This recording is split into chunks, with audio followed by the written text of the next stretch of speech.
You ever noticed that silence at night feels different than silence during the day? Not just quieter, different. During the day, silence feels peaceful.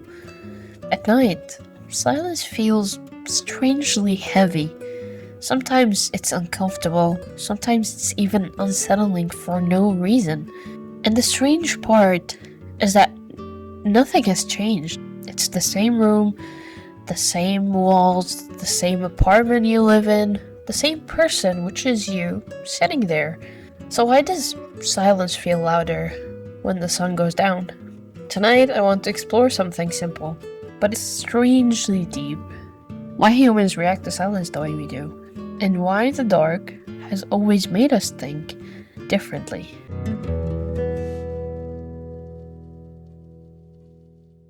To understand this, we have to start with the brain. And the brain, frankly, is a dramatic little creature. Although it holds a lot of things inside, but it's dramatic. Trust me. When there is noise around us, such as music, conversations, traffic, notifications, our brains are busy processing the outside world. When everything goes quiet, the brain doesn't turn off. It turns inward. And that's when thoughts get louder. Not because they're actually louder, technically that's not possible, but because there's nothing competing with them. Your brain is just bored, there's nothing entertaining it, so it would rather start getting these thoughts out, and because there's no noise around you, you start thinking about them more and more. It's like being in a crowded room where everyone is talking. You don't notice one voice because there's a lot of voices. But if everyone leaves, even a whisper stands out to you and you would freak the hell out. At night, there are fewer distractions, less light, less movement, fewer sounds. Your brain suddenly has space to be as dramatic as it can be, and that's when it fills that space with those unwanted, loud thoughts, which they aren't loud because we just said that. But here is where it gets a little bit darker. There is another layer to this, one that's much older than our modern, boring life. For most of human history, night was just dangerous, not uncomfortable. It wasn't boring.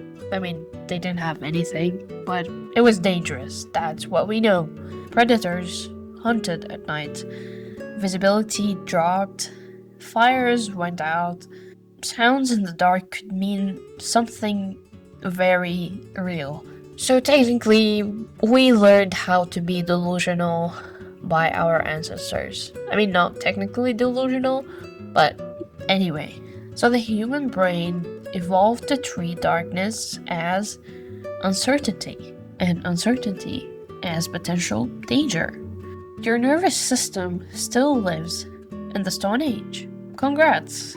We all live there at some point in our heads, but thankfully, your apartment does not.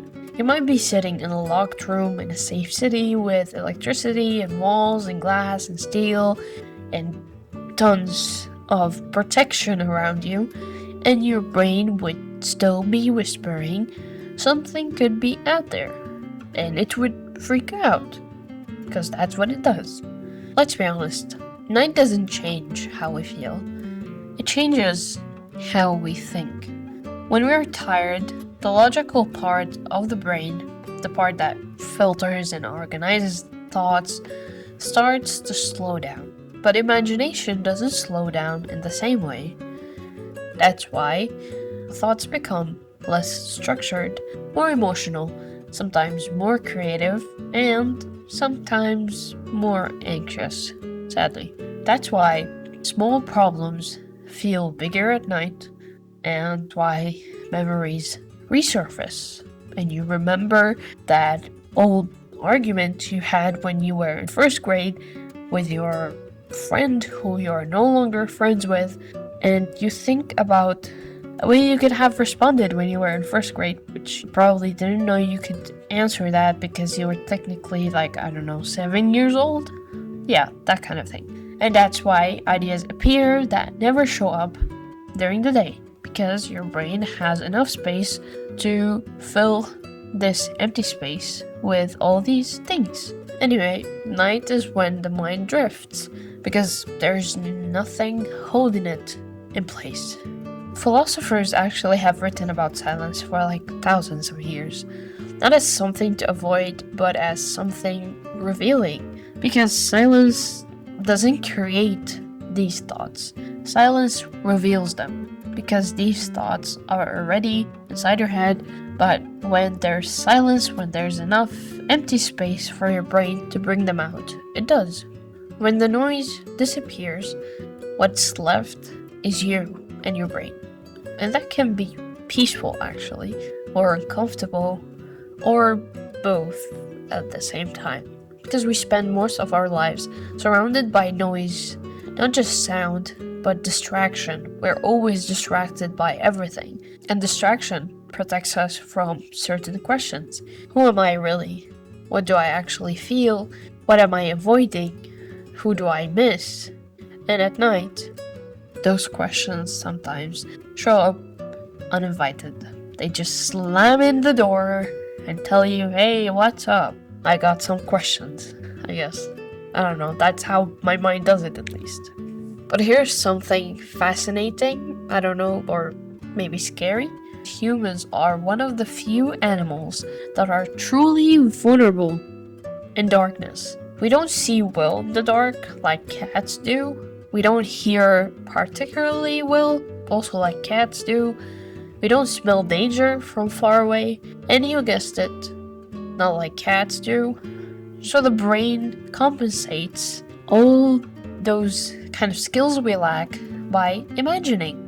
We love imagining stuff. We're so delulu. That's why shadows look like shapes, why creaks sound intentional, and the mind fills in stories where there are none.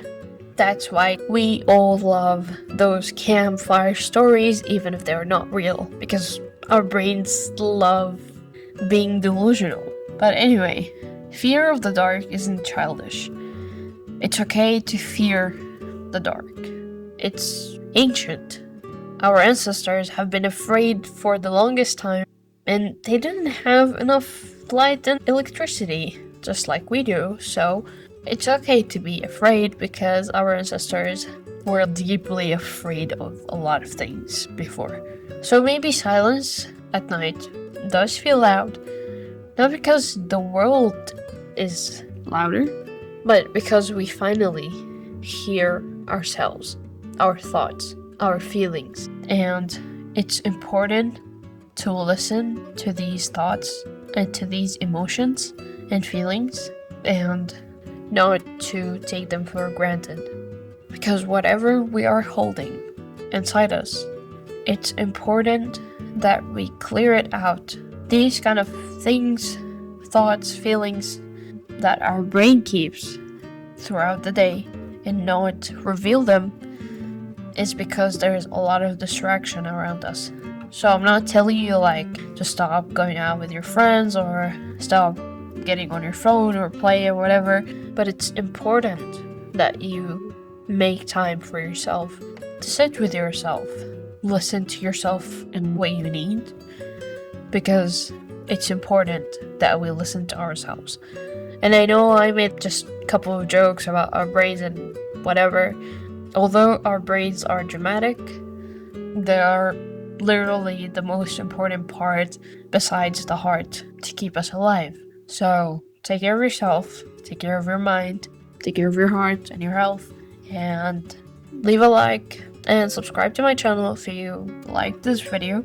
Let me know in the comments if you enjoyed the video and if you want me to talk about this specific topic even more. And I'll see you guys in the next video. Bye for now.